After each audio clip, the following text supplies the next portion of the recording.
મને તો શું નુકસાન થાય એનાથી? તમે હું અહીંથી જાઉં એટલે તમે માનો મારી પ્રશંસા કરો તોય મને કોઈ લોભો ફાયદો થવાનો નથી.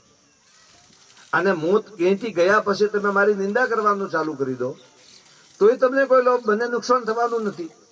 મારું ભવિષ્ય તો સુરક્ષિત. હું તો ભગવાનના હાથમાં છું. જ્યાં જઈને દુકાન ખોલું, આ ભગમું કપડો જ્યાં સુધી મારી પાસે છે, જાતમાં ખોલું કે વાસાડામાં ખોલું કે રવિમાં ખોલું કે હેમાડામાં ખોલું કે પાલનપુરમાં ખોલું કે ડીસા હાઈવે પર બેસી જાઉં ને તો મારે તો ભવિષ્ય સુરક્ષિત છે.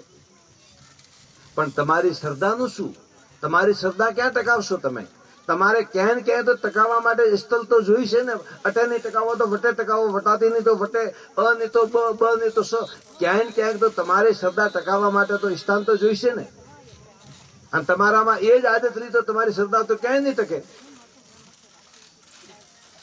તમે તો એના એ સ્થાન તો બદલાતા રહેશે. તમે તો એના એવું આ વાત કઈ